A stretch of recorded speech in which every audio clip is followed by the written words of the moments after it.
মৃত্যুর সঙ্গে লড়াই করছে চারঘাট উপজেলায় জয়পুর গ্রামের শিশুকন্যা তাপসিয়া। অর্থাভাবে থমকে গেছে তার চিকিৎসা। যে বয়সে মায়ের কোলেই থাকার কথা, খেলাধুলায় মেতে ওঠার কথা, সে বয়সেই অসহনীয় যন্ত্রণায় কাঁদছে ছোট্ট তাসফিয়া। মাত্র 3 মাস বয়সে তার চোখে ধরা পড়ে ভয়াবহ রোগ রেটিনোব্লাস্টোমা। সময় মতো চিকিৎসা হলে চোখটি বাঁচানো সম্ভব ছিল, কিন্তু চিকিৎসা ব্যাহত হয় রোগটি ধীরে ধীরে ক্যান্সারের রূপ নেয়। এক পর্যায়ে জীবন বাঁচাতে শিশুটির একটি চোখ তুলে ফেলতে হয়। একদিকে চোখের তীব্র যন্ত্রণা, অন্যদিকে সারা রাত ধরে কান্না। সব মিলিয়ে শিশুটি যেন ধীরে ধীরে এগিয়ে যাচ্ছে মৃত্যুর দিকেই। প্রতিদিন তাসফিয়ার কান্না শুনে ভেঙে পড়ছে বাবা মা, অথচ চিকিৎসা চালিয়ে নেওয়ার মতো আর্থিক সামর্থ্য নেই দারিদ্র বাবা মুরাদ হোসেনের। আমার নাম মোহাম্মদ মুরাদ হোসেন বাবু, গ্রাম জয়পুর, থানা চারঘাট, জেলা রাজশাহী। আমি একজন রিক্সা চালক। আমার মেয়ে তাসফিয়া, তার বয়স 3 মাস বয়স থেকে চোখে ক্যান্সার ধরা পড়ে।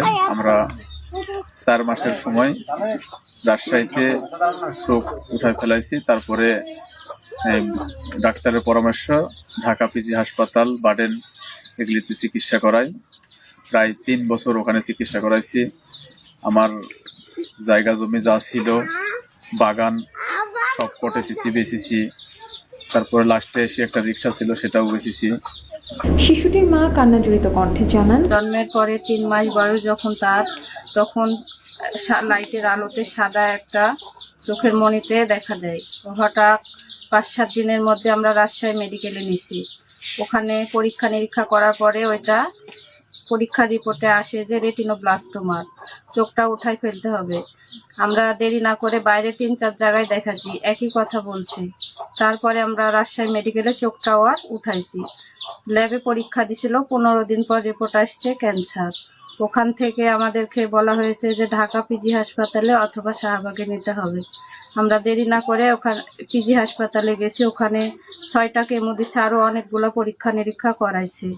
ক্যান্সার রিপোর্টে যখন বলেছিল তখন হলো কি যে তার বয়স ছিল 6 মাস।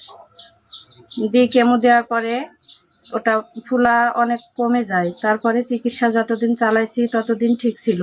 তারপর চিকিৎসা বন্ধ করছে, আবার আস্তে আস্তে ওটা ফুলে উঠছে। আমার স্বামী একজন রিক্সা চালক, রিক্সাটা ছিল বিক্রি করে মেয়ের চিকিৎসা করাইছি।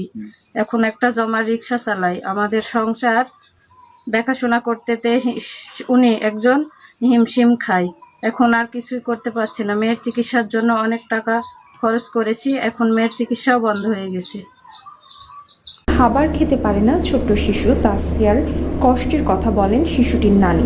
আপনি খাওয়া দাওয়া গরুর দুধ খায়, আপেল একাত ফাঁক খায়,